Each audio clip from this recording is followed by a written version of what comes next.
एउटा कुरो प्रचण्डलाई अहिले केपी ओली भन्दा फेरि प्रचण्ड चाहिँ नि लाई चाहिँ नि के चढेको हो, सनक चढेको हो होइन। उहाँले सनक नचढ्दा हुन्छ।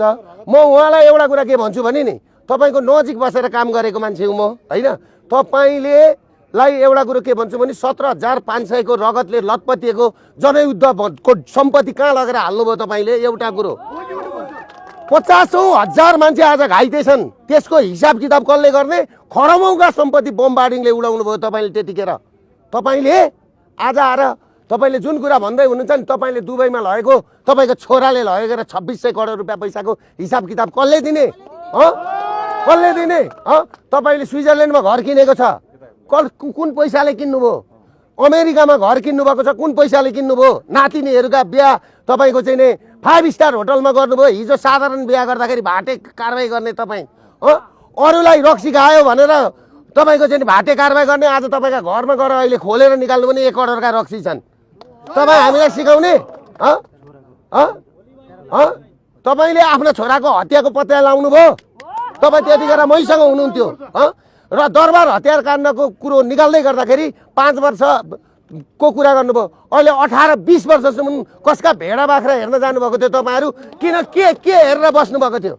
अनि अहिले आएर तपाईँ है र पश्चिमाहरूको मेन डिजाइनमा है, कनकमुनिहरूको डिजाइनमा, पर्जल शमशेरको डिजाइनमा, तपाईँहरूकै डिजाइनमा तपाईँको राज दरबारको वंशनाश गरियो। तपाईँहरू अनि त्यहाँबाट अहिले आएर राजालाई दोष लाउने? यो कुरा बोलिदिने मान्छे छैन भनेर नहेप्नुहोस्। र अर्को कुरो के छ भने तपाईँहरूले राष्ट्रवादी शक्ति र गणतन्त्रवादी बिचमा गृह युद्धको, हेर्नुहोस् धर्मको गृह युद्ध हुन्थ्यो, तर यहाँ गणतन्त्र र राष्ट्रवादी शक्तिको बिचमा गृह युद्ध हुँदैछ। गृह युद्धको लागि तपाईँहरूले यो वातावरण बनाउनु हुँदैछ। त्यस कारणले म तपाईँहरूलाई के भन्छु भने, जसरी राजाले सत्ता छोड्नुभयो नि, रक्तपात बिन सत्ता छोड्नुभयो, सेना पुलिस आफ्नो हातमा हुँदाहुँदै। र तपाईँहरूलाई म एउटा कुरा के भन्छु भने, एकजना योगी आदित्यनाथको फोटो देख्दा, हिन्दूवादी नेताको फोटो सडकमा देख्दा तपाईँहरूले त्यत्रो उचाल्नु भयो होइन। करण सिंहले आएर राजालाई कन्भिन्स नगरेको थियो भने नि इन्डियाको नेताले, तपाईँहरूले गणतन्त्र पाउनुहुन्थ्यो? करण सिंहले आएर राजालाई कन्भिन्स गरेको होइन। अनि तपाईँहरू माओका फोटा राख्ने, स्टालिनका फोटा राखेर दारू खाने। अनि हाम्रा साथीहरूले तपाईँको योगी आदित्यनाथ जोगीको फोटो राखे, हिन्दूवादी नेताको फोटो राख्दा के बिग्रियो? केही बिग्रियो? म त योगीसँग भेट भयो भने फोटो खिचेर फेसबुकमा हाल्ने हो। योगीले, नरेन्द्र मोदीले यो व्यवस्था गर्नलाई साथ दिनुपर्छ, हामीलाई साथ दिनुपर्छ। म त्यहाँका प्रधानमन्त्री र मुख्यमन्त्रीलाई के भन्छु भने, तपाईँहरूले यो यहाँ इन्डियन मिडियासम्म पनि पुर्याइदिनु होला। यो व्यवस्था परिवर्तन गर्नु भएन भने तपाईँहरूको देश 5वटा टुक्रा हुँदैछ।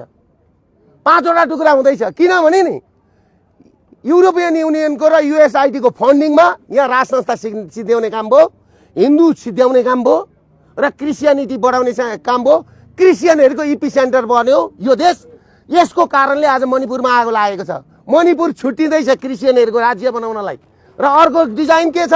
यो पहाडी भूभाग सिक्किम हुँदै मणिपुरसम्म चाहिँ क्रिस्चियन राज्य बनाउने यिनीहरूको ठुलो ग्रान्ड डिजाइन थियो। ग्रान्ड डिजाइन त्यो अहिले असफल बनाउनको लागि तपाईँको भारतले, यिनीहरूलाई खुलेआम बनाउन भारतले हामीलाई यो व्यवस्था परिवर्तन गरेर साथ दिनुपर्छ। साथ दिएन भने नि भारतको आफ्नै देश टुक्रिन्छ। यो कुरामा क्लियर हुँदा हुन्छ।